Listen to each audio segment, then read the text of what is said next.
Hey, what's up, everybody out there in the world, ladies and gentlemen, men and women, males and females?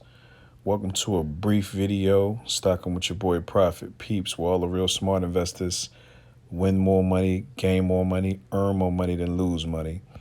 Okay, today we're going to discuss the wheel strategy.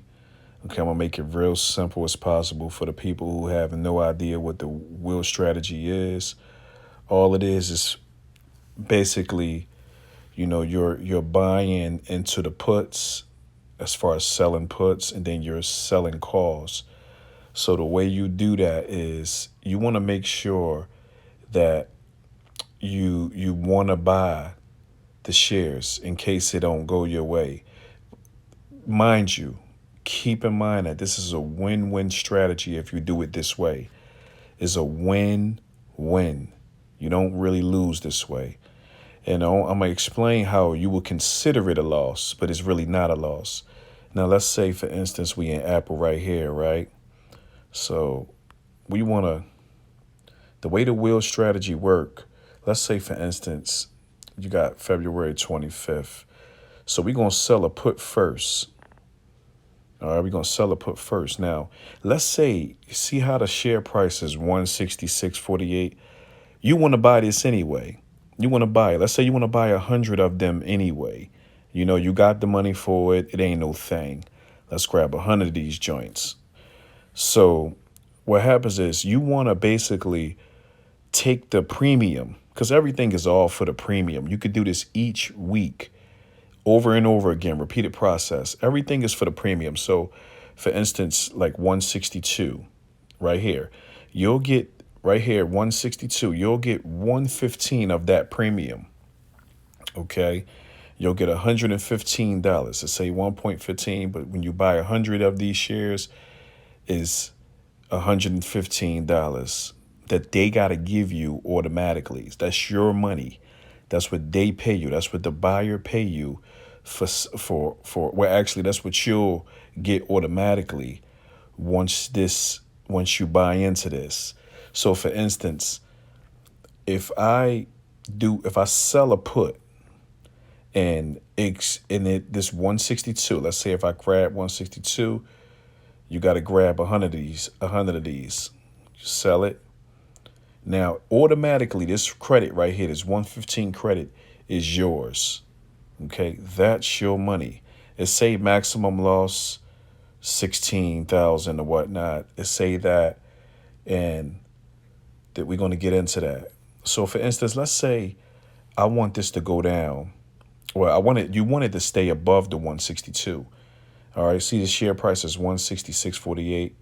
You want the put, which normally on the opposite side, when you're actually buying the put, you want it to go down. This is the opposite. You want it to go up. You want it to stay up. All right. Now you'll collect that 115 right there if it stays up. Now if it go under the 162, if it go down, if it go under that put price, if you buy into that, you got to buy those at 162. But guess what? You wanted to buy it in anyway. All right. So since you wanted to buy that anyway, you get to have your shares as well as your 115. That's the way to jump in. All right. Now, if it didn't go under that 162.50 put, you keep that 115, you keep your money, everything is yours. I hope I'm not confusing y'all. Trying to lay it down the best way as possible. So now, once you own the shares, let's say it just went under and it came to 160, that's fine. If it came to 160, you still got to buy them at 162. In most cases, it will come back up, but you own the shares. You own 100 of them. Now, after you own 100 of them, you sell a call. Now, you sell a call, you want to pick a strike price. Let's say, for instance, if I pick a strike price for 170, right? A 170 call. All right. And they're going to give me that 129 automatically. That 129 right there, you see, that's $129 for selling this. If it go past this 170, I got to sell it at that price. The only way you lose just as much as well as the put is if I don't consider it losing because you're still gaining a profit. The only way people consider it a loss because it's leaving money on the table. So let's say if it passed this 170 and went all the way to 175, you still got to sell it at 170 and you collect your 129, that was yours anyway. You got that from the beginning. That's yours. But you still made money. It came from 166 to 170. You still made your bread. You know what I'm saying? You still made over several hundreds of dollars, okay, off of 100 shares of these. So pretty much, I mean, you might make about possibly what, $400, I say, if I'm doing the math right in my head, about $400 if you pass this. But if you made the $400 plus collected that, when it goes all the way up to 175, for instance, right here, you could have made more money. It's leaving money on the table, but it's all right. You still got your bread and you got out of there. And you repeat the process. You can, once it come down, once it drop, you can do this, repeat the same process. Like for instance, if it go up, you go grab a put again, and you might want to buy it. You might say, okay, well, we'll let it drop back down to 162 again, and you'll pick a strike price. If it don't pass that 162, you keep that 115. If it do go down to 160 or 157, let's say, you got to still buy in at 162 and then wait for it to come back up for you to see some bread, or you can sell another call and so on and so forth. That's how that wheel strategy work. It's basically selling calls and selling puts, and you collecting the premium. It's all about the premium. You don't want it to pass your target, so you can keep the premium.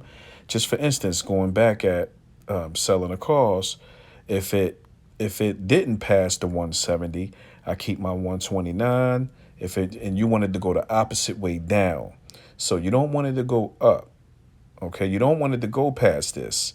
Your goal is for it to stay under the 170 right here. As you pay attention to what I'm indicating, you wanted to stay under that, so that way you could just keep the $129 and you can repeat the process and do it again. And even if it goes up, you still collect your bread and you jump back in and do the same thing.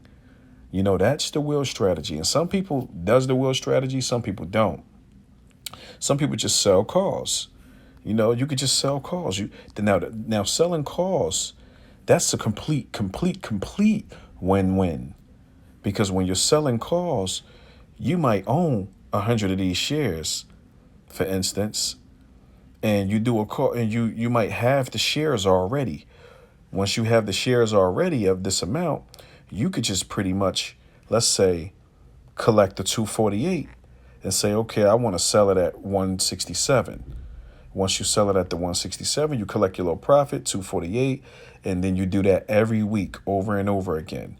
The way you lose, that will, as they consider, is just leaving money on the table, because it can go all the way up to 177. You know, that's the way you lose, but you ain't really lose nothing. You came from 166 shares to 167 or 170. You still gain money, and you gain the premium.